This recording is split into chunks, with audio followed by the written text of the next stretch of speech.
The Money Show. Business Books. One of the smartest people in the world is a guy called Verne Harnish. Verne is started the Entrepreneurs Organization, EO. He chaired it for 15 years. He teaches a program at MIT.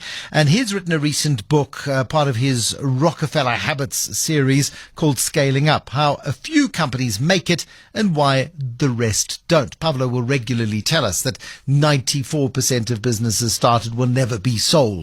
They will either die with the owner, or they will go bankrupt, or they'll simply just die out of a lack of interest or be shut down. Very few make it to any level of great global status. This book has got the attention of the founder of the Turbine art fair, Glynis Hyslop. Why did you pick this one up, Glynis?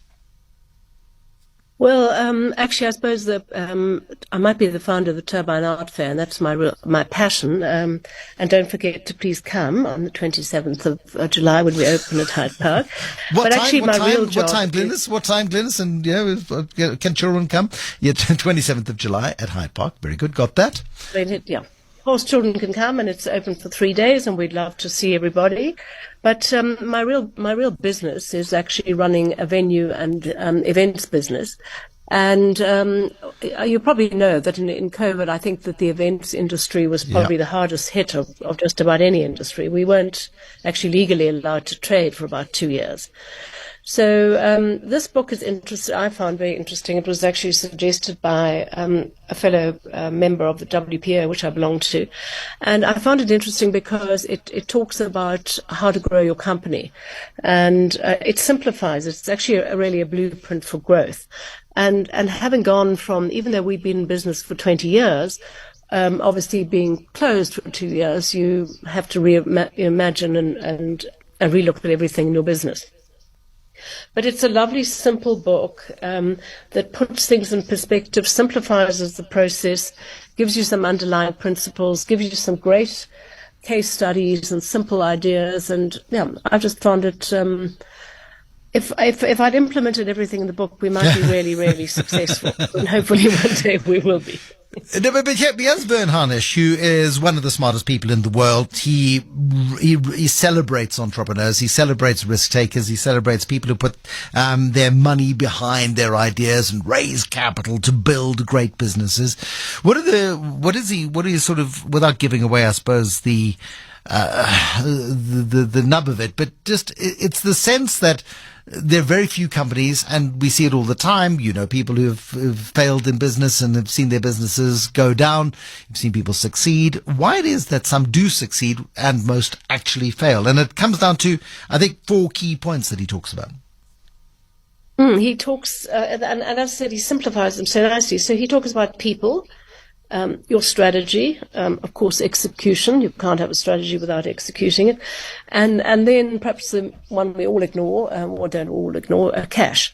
So he takes those 4 principles and breaks them further down and gives you a way of implementing it simply in your business. Michael Jordan, the former chief executive of F&B, and he hates being referred to that because it's been about 10 years. I think he's over it.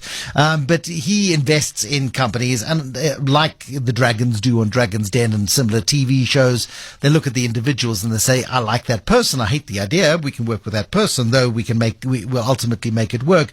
And you would have experienced in the last 20 years, no doubt, in events and at the Turbine Art Fair, without the very best people you can possibly hire, it just doesn't work, does it? No, absolutely not. I mean, you really have to have the right people with the right attitude, and hopefully then, and the right strategy, and then I think one can be successful. I think in the forum company, in events business, it's even more crucial because we interact so much with people. And it's a very, very high stress environment as well, because here you've got large corporations paying vast amounts of money, bringing people together. They've got a message they want to get through. They've got a strategy they want to get through, and you have got the responsibility of delivering on that, of course, on their behalf. When you're going through this book and the case studies, which appealed to you most? What did you relate to most in it, Glynis? Well, there's so many, and some of them are quite small. I mean, one of them is, one of the points they make in the book is about focusing perhaps per quarter on the one big thing. And you probably might remember that speaks actually about Facebook and how Mark Zuckerberg decided in 2013 that they should have a mobile application. And they absolutely rearranged the company in order to do that with the right teams at it, and they relentlessly focused. And they delivered it in 2013. Of course, the rest is history. Absolutely. That word relentless not only comes up there, but it comes up in everything that Jeff Bezos does at Amazon. And that relentlessness is something I believe is part of your focus as well, because you have a reputation as being somebody who is relentless in the face of obstacles and difficulties. No, but it's a good thing. It's a positive thing. It's a very positive thing, because I don't think you can succeed without being relentless, because there's so many things thrown at you each and every single day, aren't there? Well, I think that you've just got to pick yourself up and focus again. I mean, I'd love to be as relentless as Mark Zuckerberg, but if you're not, it's easy to succeed if you're in the right place at the right time. But most of us aren't. And so we have to really put in the hard 9 yards. Yeah, but right place and right time. And we say, those people are lucky. Aren't they lucky? They were in the right place at the right time, but they got themselves in the right place and the right time because they had the right strategy and they executed on their strategy at the right time. Do you put down much to luck in your business, or being right place, right time, or is it more to do with strategic intent? I think there's something called synchronicity, where sometimes... But it also, I think, and something that he refers to in this book is called the Net Promoter Score. And I think that's a very useful thing. It's how many people would really recommend your business. And do you measure that? And because actually people recommending your business is the best thing that you can possibly have. But you have to make sure that you've delivered to those people. Customer acquisition is the hardest thing, isn't it? Absolutely. Rather keep them and extract some more money out of them. Exactly. And get them to recommend to their friends and rivals and competitors to use your business as well. The cash element, and you say most people ignore it, and you create the impression that you haven't been as focused as you could be on the cash element of your business. Talk to me about that. Well, I mean, he actually has something called this CCC, the cash conversion cycle, and gets you to actually look at everything and how quickly you are turning that cash, which everybody knows. But again, he puts it in a very simple way and gives you the levers to pull.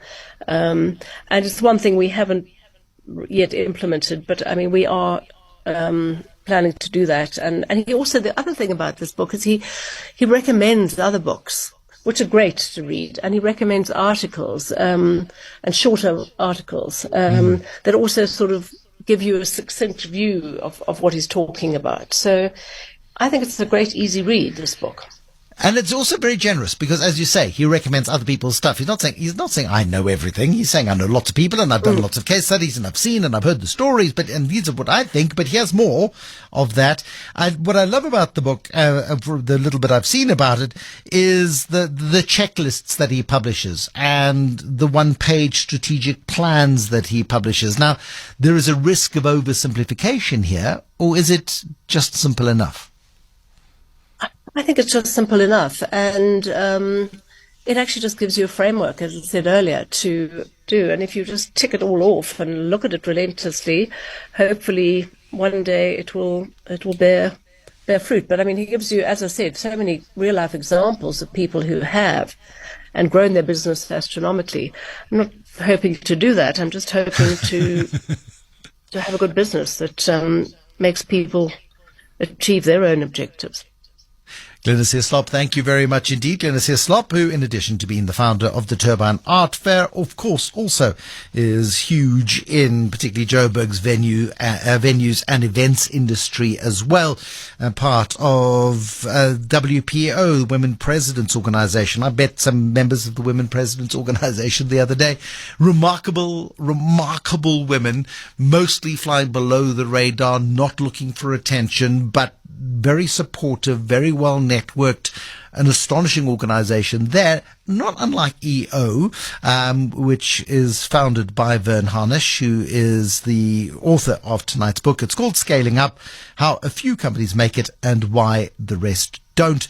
Reviewed for us this evening by Glynis Hyslop, the founder at the Turbine Art Fair.